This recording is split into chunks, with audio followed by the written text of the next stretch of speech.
Ever wondered how a Syrian filmmaker made an Islamic epic that sparked international hostage crises, got rescued by a dictator, and launched the Halloween franchise, all while depicting a prophet who never appears on screen?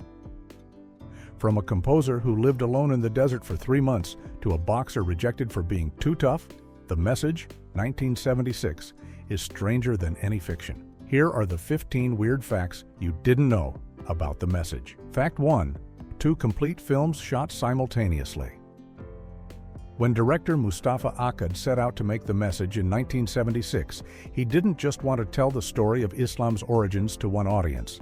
He wanted to reach both the Western world and the Middle East with equal authenticity.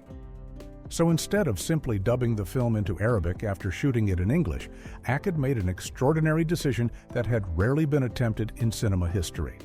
He would film 2 entirely separate versions of the movie at the same time with 2 completely different casts. This meant that after setting up each scene with the cameras, lights, and props, the English-speaking actors would perform the entire scene. Then, once that take was complete, those actors would leave the set, and a completely different group of Arabic-speaking actors would step in and perform the exact same scene in Arabic using the same sets, the same camera angles, and the same blocking. The production employed 40 actors total to cover both language versions, and every single scene had to be meticulously planned and rehearsed so that both casts could deliver matching performances. Akkad believed that having native speakers perform in their own languages would preserve the emotional authenticity and cultural nuances that a simple dubbing process would lose.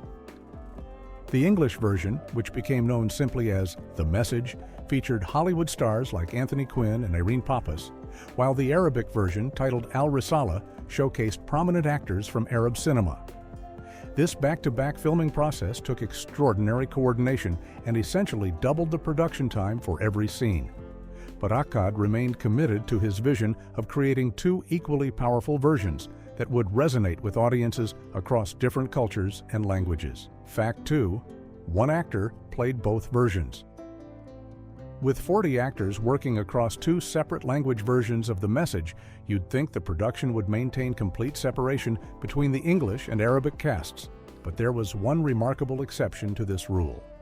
British actor Andre Morel, who played Abu Talib, the uncle of the Prophet Muhammad, became the only person in the entire production to appear in both versions of the film. While every other role was split between 2 different actors, one for English and one for Arabic, Morel performed his scenes in both languages, making him a unique bridge between the 2 productions. Abu Talib was a significant character in the story, serving as one of Muhammad's protectors and supporters during the early days of Islam. So having the same actor portray him in both versions created an unusual continuity that no other character had.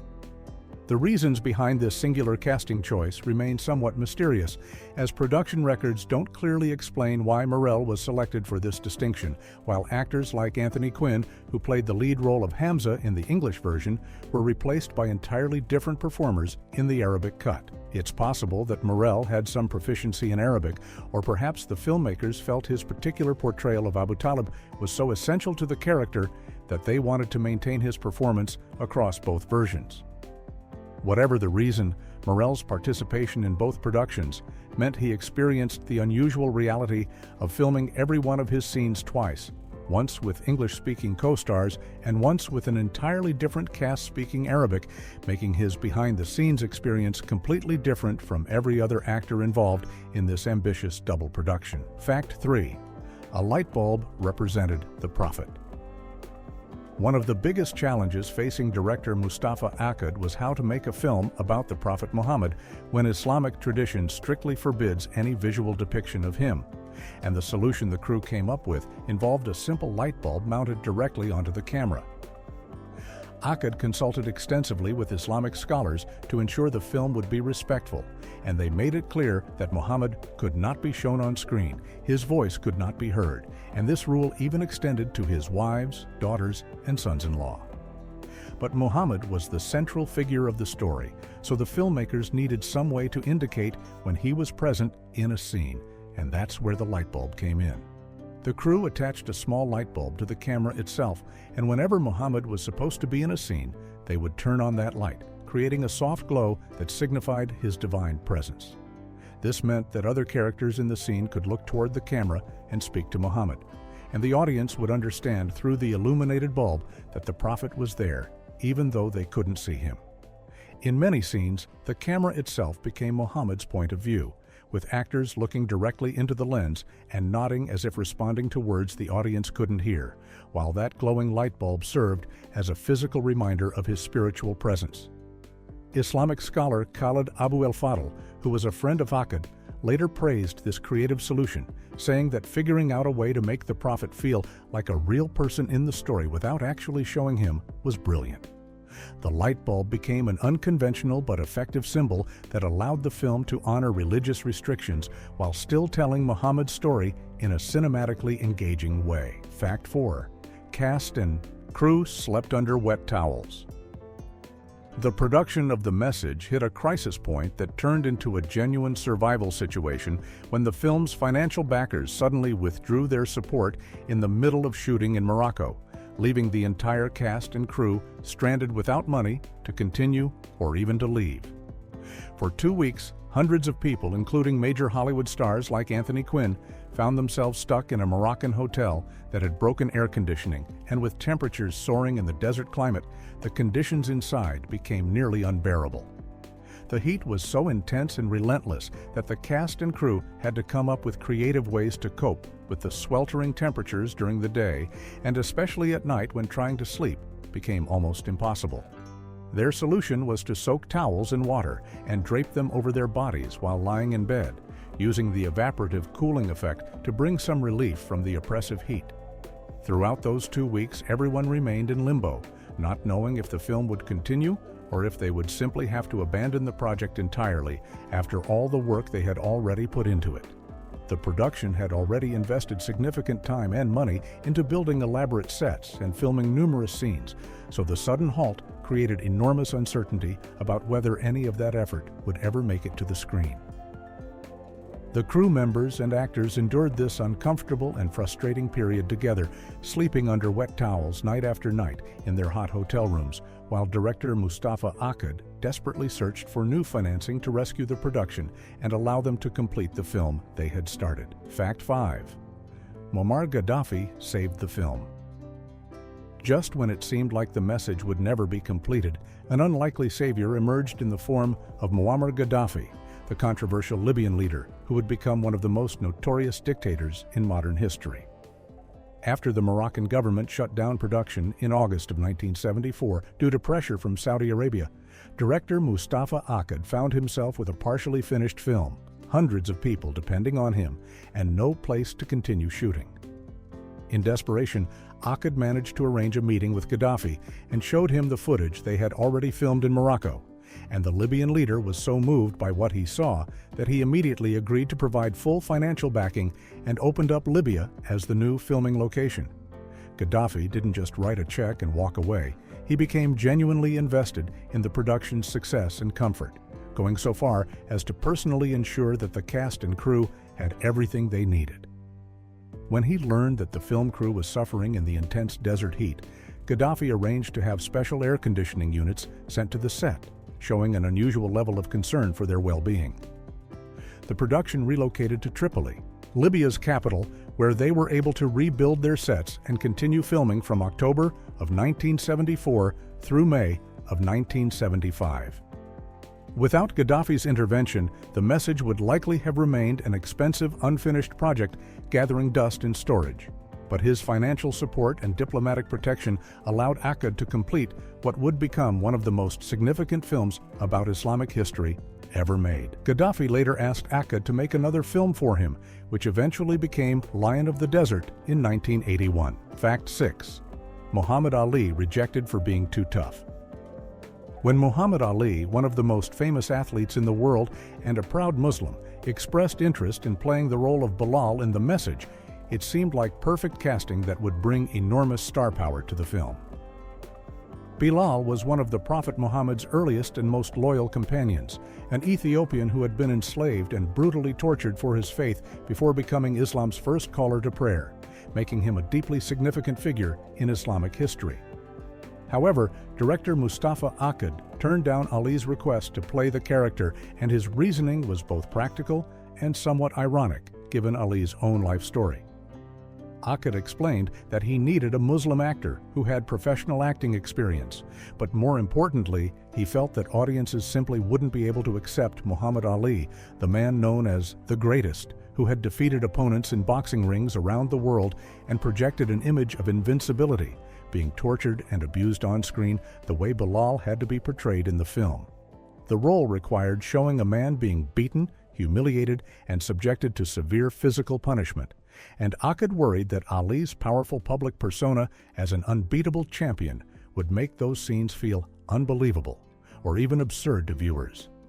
Instead, the role went to Johnny Secka, a Senegalese-born British actor who had the acting credentials Akkad wanted and whose screen presence allowed audiences to see him as vulnerable in those difficult torture scenes. Secka himself later acknowledged this reasoning, noting that Akkad specifically wanted someone audiences could believe would suffer through Bilal's ordeal, which meant passing on one of the most recognizable faces in the world who happened to share the same first name as the Prophet himself.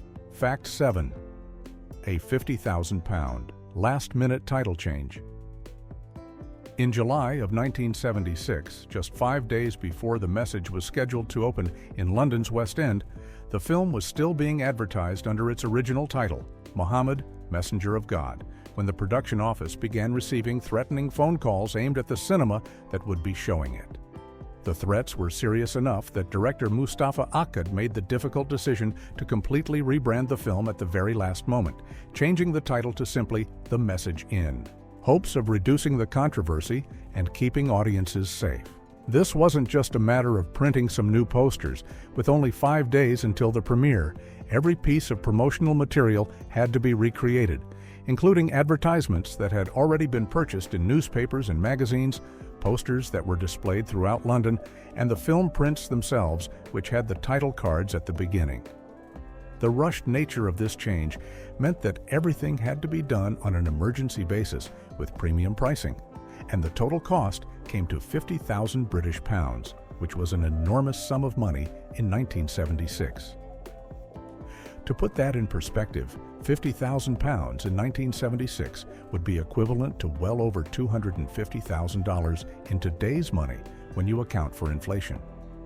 Akkad absorbed this massive, unexpected expense because he felt it was necessary to protect the film's release and the safety of everyone involved, even though removing the Prophet's name from the title went against his original intention of clearly stating what the film was about. The name change did allow the film to premiere as scheduled, though the controversy surrounding The Message was far from over and would continue to follow the production as it prepared for its American release the following year. Fact 8. The Hanafi hostage crisis. The Message faced its most terrifying controversy in March of 1977 when the film was scheduled to premiere in the United States, and a militant group calling itself the Hanafi Movement launched a coordinated attack on 3 buildings in Washington, D.C., taking more than 140 people hostage. The Hanafi Muslims were a splinter group that had broken away from the Nation of Islam, and they stormed the district building, a B'nai B'rith headquarters, and the Islamic Center, demanding, among other things, that the film's premiere be canceled immediately. The attackers were operating under a serious misunderstanding. They believed that Anthony Quinn, who played Muhammad's uncle Hamza in the film, was actually portraying the Prophet himself on screen, which they considered blasphemous and unacceptable. In reality, the film never showed Muhammad at all and went to extraordinary lengths to avoid depicting him, but the Hanafi group either hadn't seen the film or had received incorrect information about its content. The siege lasted for 3 days from March 9th through March 11th, and the situation became deadly when a radio reporter and a police officer were killed during the standoff. The film was immediately pulled from theaters on the very day it was supposed to premiere, and the American release was essentially destroyed before it even began. Ambassadors from Egypt, Pakistan, and Iran were eventually brought in to help negotiate with the hostage takers, and after those 3 tense days, the crisis finally ended with the remaining hostages released safely. Although The Message eventually returned to theaters after the siege concluded, the damage to its American box office prospects had already been done, and the film's theatrical run never recovered from the tragic circumstances of its attempted premiere. Fact 9. Akkad offered to destroy his own film. In the aftermath of the devastating hostage crisis that had left 2 people dead and derailed the American release of The Message, director Mustafa Akkad made an extraordinary offer that demonstrated just how committed he was to respecting the religious concerns of the Muslim community. Akkad publicly stated that he would arrange a private screening of the film for the Hanafi Muslims who had orchestrated the siege, and he gave them his word that if they watched the movie and found it offensive or disrespectful to Islam, he would personally destroy the entire film. This was not an empty gesture or a publicity stunt. Akkad was genuinely willing to throw away years of work, millions of dollars in production costs, and the contributions of hundreds of cast and crew members if the Hanafi group deemed the film inappropriate after actually seeing it. The offer was particularly remarkable because Akkad had already gone through so much to make the film, including consulting with Islamic scholars throughout the production process, getting approval from religious authorities, fleeing Morocco when the government shut him down, finding rescue from Muammar Gaddafi in Libya, and spending $17 million to bring the project to completion. He had poured his heart and soul into creating a respectful portrayal of Islam's origins, and yet he was prepared to destroy it all if the very people who had violently opposed the film's release concluded that it violated Islamic principles.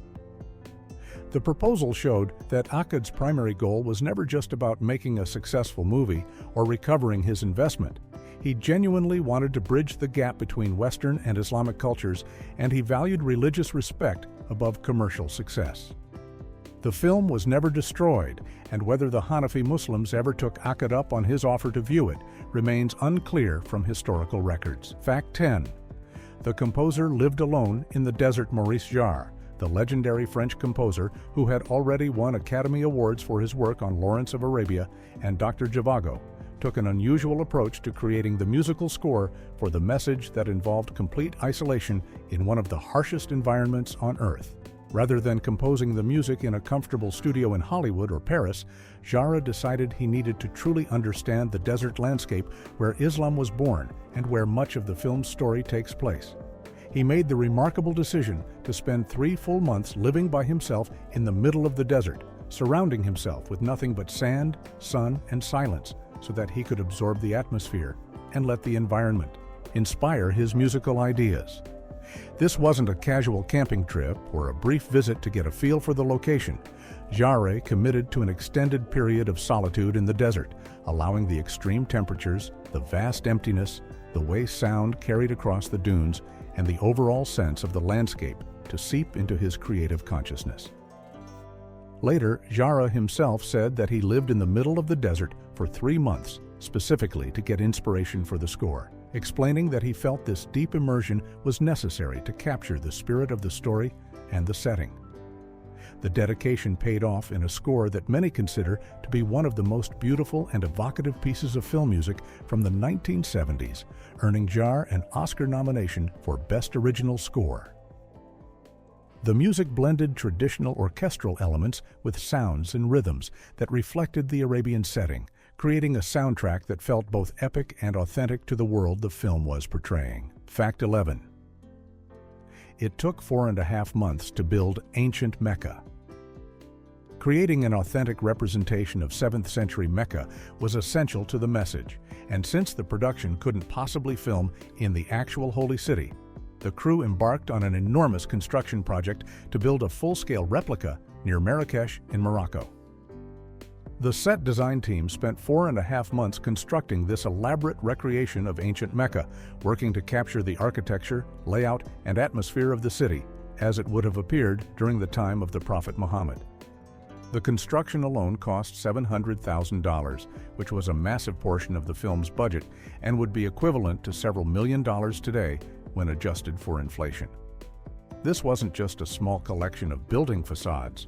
The crew built an extensive cityscape complete with streets, marketplaces, homes, and public spaces that could accommodate the thousands of extras who would appear in the film's crowd scenes. The level of detail and historical research that went into the set was remarkable, as the filmmakers consulted with scholars and historians to ensure that the buildings, materials, and overall design reflected what Mecca would have actually looked like during that period in history. The finished set became one of the film's primary locations and served as the backdrop for many of the most important scenes in the story, including the early persecution of Muslims, the tension between Muhammad's followers and the ruling class of Mecca, and eventually the triumphant return of the Muslims to reclaim their city. All of this painstaking work and enormous expense made the production even more devastating when the Moroccan government forced the production to shut down and leave the country, meaning that this $700,000 set had to be essentially abandoned after only a few months of filming. Fact 12. Lost to Star Wars at the Oscars. Maurice Jarre's beautiful and evocative score for The Message earned a nomination for Best Original Score at the 50th Academy Awards ceremony in 1978, marking recognition from the film industry for the 3 months he had spent living alone in the desert to find the perfect musical inspiration for the film. The nomination placed Jarre's work alongside some of the most prestigious film music of that year, and it represented one of the few bright spots for a film that had faced enormous controversy and tragedy during its release. However, Jarre found himself competing against another composer who was also at the top of his craft, John Williams, who had created the instantly recognizable and iconic score for Star Wars, the science fiction phenomenon that had taken the world by storm when it premiered in May of 1977. When the envelope was opened at the ceremony, John Williams took home the Oscar for his Star Wars score, defeating not only Maurice Jarre, but also the other nominees in what turned out to be one of the most competitive years for film music in Academy Awards history. The timing was particularly interesting because both films represented completely different approaches to epic storytelling. The Message was a historical drama about the founding of Islam that had been made with painstaking attention to religious and cultural authenticity, while Star Wars was a groundbreaking space adventure that combined cutting-edge special effects with classical storytelling techniques. Both scores became beloved by audiences and critics, but Williams's triumphant and adventurous music for Star Wars captured the Academy's vote and went on to become one of the most famous film scores ever written, leaving Jarre's equally impressive work for The Message as a footnote in Oscar history, despite the extraordinary effort and artistry he had put into creating it. Fact 13. The director later produced Halloween. In one of the most unexpected career pivots in film history, Mustafa Akkad went from directing a reverent $17 million epic about the founding of Islam to producing a low-budget horror film that would change the genre forever. Just 2 years after The Message was released, in 1978, Akkad served as executive producer on Halloween, the slasher film directed by John Carpenter that starred Jamie Lee Curtis in her breakthrough role and introduced the world to the masked killer, Michael Myers. Halloween was made for a tiny fraction of what The Message had cost, with a budget estimated at around $300,000, but it became a massive commercial success and essentially created the template for modern slasher films that would dominate horror cinema for decades. Akkad became so closely associated with the Halloween franchise that he served as executive producer on all 8 of the original films in the series, from the first movie in 1978 all the way through Halloween Resurrection in 2002, making him the only person involved with every single entry in the original franchise. In the Western world, particularly in the United States, Akkad became far more famous for his association with Halloween than he ever was for The Message or his other historical epic, Lion of the Desert, which seemed to frustrate him given how much personal meaning and effort he had invested in those films about Islam and Arab culture. Director John Carpenter later remembered Akkad as a very nice man who gave him complete creative control on that first Halloween film, allowing Carpenter to make the movie he envisioned without interference. The success of Halloween provided Akkad with financial stability and industry connections, but his true passion always remained telling stories that could bridge the gap between Islamic and Western cultures. Fact 14. Akkad died in a terrorist attack. On November 9, 2005, Mustafa Akkad and his 34-year-old daughter Rima were attending a wedding celebration at the Grand Hyatt Hotel in Amman, Jordan, when a suicide bomber walked into the lobby, ordered an orange juice, and detonated explosives strapped to his body. Rima was killed instantly in the blast, while Akkad survived the initial explosion but died 2 days later from his injuries on November 11th. The attack was part of a coordinated series of bombings carried out by al-Qaeda's Iraqi branch that targeted 3 hotels in Amman simultaneously, killing a total of 60 people and injuring more than 100 others. The profound tragedy of Akkad's death went beyond the personal loss felt by his family and friends. It represented a cruel twist of fate for a man who had dedicated much of his career to promoting understanding between Islamic and Western cultures through his films. Akkad had spent years of his life and millions of dollars making the message specifically to show the Western world a respectful and accurate portrayal of Islam's origins, hoping to counter negative stereotypes and build bridges between different communities. He had consulted with religious scholars, fought against censorship and controversy, and even offered to destroy his own film if it offended Muslim sensibilities, all because he believed so strongly in the power of cinema to create dialogue and mutual respect. To have his life ended by Islamic extremists who represented the very opposite of everything he stood for felt impossibly tragic to those who knew him and understood his work. At the time of his death, Akkad had been working on another ambitious historical epic about Saladin and the Crusades, continuing his mission to tell important stories from Islamic history to global audiences. Fact 15. There's a hair on the lens. After spending $17 million on production, consulting with Islamic scholars for years, building elaborate sets, filming 2 complete versions in different languages, and overcoming countless obstacles to bring the message to completion, a tiny technical flaw made it into the final cut that no one caught during editing or post-production. During several scenes in which Hamza, played by Anthony Quinn, rides his horse down a hillside and discovers that early followers of Islam have been tortured and killed, viewers can clearly see a hair stuck to the camera lens in the bottom right portion of the frame. The hair remains visible throughout these shots, creating a distracting dark line that moves slightly as the camera pans and tilts to follow the action. What makes this particularly notable is that these are important emotional scenes in the film, moments when Hamza witnesses the brutal persecution that Muslims were suffering and becomes even more committed to protecting his nephew Muhammad and the growing Islamic community. The presence of the hair suggests that no one noticed it during filming, and then somehow it also escaped the attention of the editor, the director, and everyone else who reviewed the footage during post-production before the film was released to theaters. In an era before digital filmmaking, when every frame of film had to be physically handled and inspected, missing something like a hair on the lens was certainly possible, but it seems almost impossible that it could survive all the way through to the final theatrical release without anyone spotting it. The flaw remains in all versions of the film that have been released over the years, becoming a permanent part of this ambitious historical epic that aimed for absolute authenticity and respect in every other aspect of its production.